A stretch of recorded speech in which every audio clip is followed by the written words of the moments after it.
in the midst of the Cold War. Here, the Soviet Union and the United States poised to annihilate each other with nuclear weapons, and it was an extraordinary time. Of course, we were all given orders, which were supposed to be secret, to come to Washington and to not discuss the reason for those orders with anyone, even our wives. NASA finally got interested in sending somebody into space. It was such a new thing. It was all very, very secret at that time. We went through a long selection process, and which included physical and psychological and every measurement they knew how to make on the human body, I guess. So when we finally came down and we were finally selected, we were very happy to be there and felt honored to be among the 7 to be selected. Well, I realized that I had been chosen to be part of the first team. That was the end-all, be-all for me.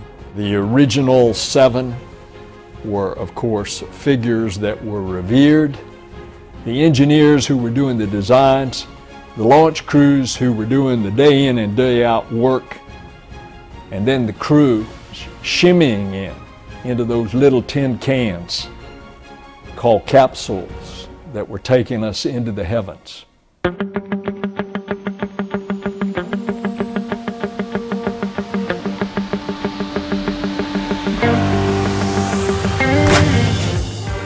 The mission was planned to come back and land on the water.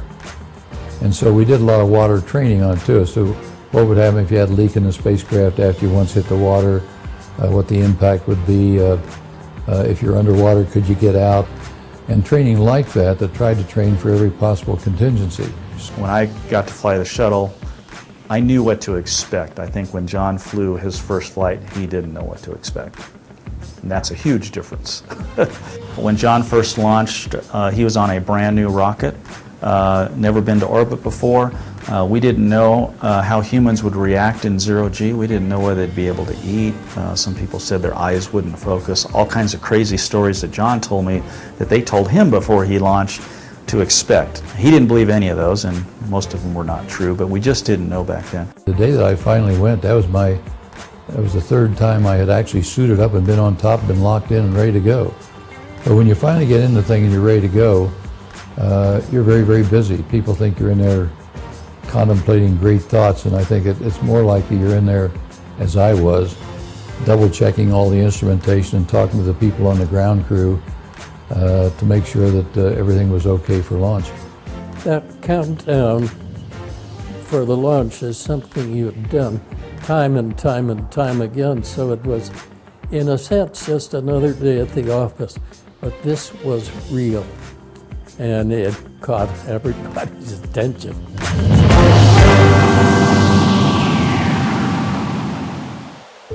Godspeed, John Glenn. 6, 5, 4, 3, 2, 1, 0.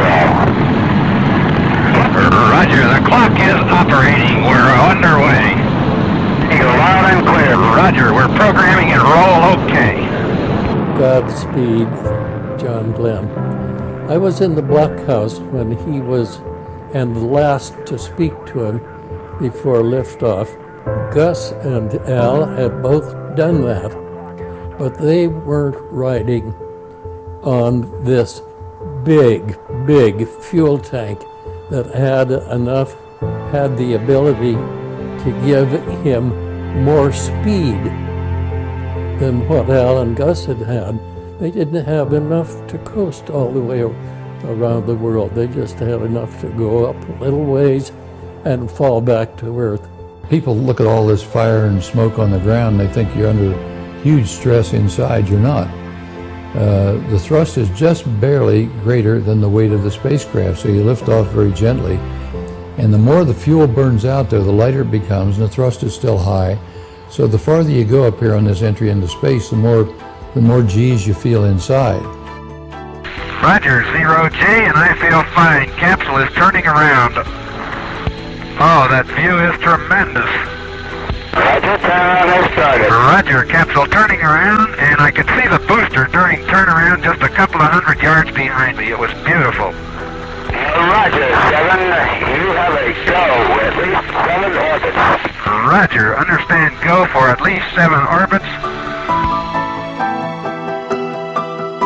Everything worked perfectly, and then there was an indication that John's heat shield was loose, which meant that after the 3rd orbit and on the deorbit that he would burn up if it was. Well, I certainly wanted to make it a two-way trip and come back, of course. It's the first thing I actually remember in my whole life is sitting in front of our nice black and white TV on the floor, because I had to get real close because, I was really excited about this, watching the John Glenn flight.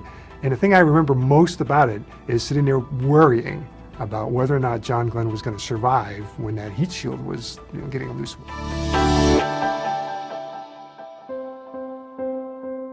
During re-entry then, instead of jettisoning that retro pack here and getting it off so I had a clean heat shield for re-entry, we left that on so that the heat shield would be held in place until the aerodynamic force of re-entry would tend to hold the heat shield in place. Now that made for an interesting, well, the re-entry was going to be interesting anyway, but it was even more interesting because as I would glance occasionally out the little window, I could see chunks of that retro pack breaking up and coming back by the window. My condition is good, but that was a real fireball, boy. I had great chunks of that retro pack breaking off all the way through. Rocking quite a bit. I may still have some of that pack on. I can't damp it either. And I couldn't be absolutely certain then whether it was the heat shield breaking up or the retro pack. And obviously it was a retro pack or it wouldn't be here today. But anyway, it was that kind of re-entry was the second problem we had in addition to the control system failure. If you listen to the tapes, it's pretty clear that he knows that there's something going on there, and it's not the normal procedure because he knew the procedures really well. He knew that retro pack should have been gone. Coming out of the blackout period and saying, Houston, this is Friendship 7. And of course the nation went nuts. The world went nuts. Main chute is on green. Chute is out in reef condition at 10,800 feet and beautiful chute. Chute looks good. On O2 emergency and the chute looks very good. His odds of not surviving this was about 1 in 6. So it was an extremely high-risk, unknown effort that they were going into, having never done it before. And it came time for aligning the capsule in the proper attitude for retrofire. There was underthrust of the rockets themselves, and the result of the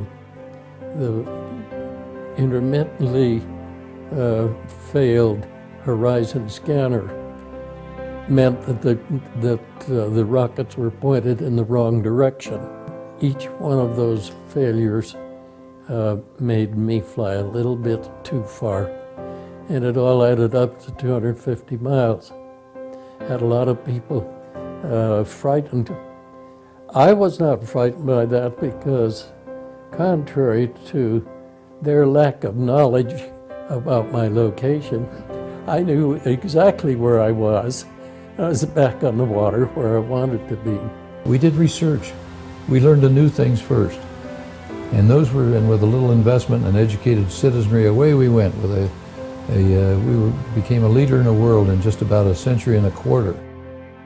It was a total, resounding success. And it was a great, great honor and pleasure to be a part of such a marvelous and successful program.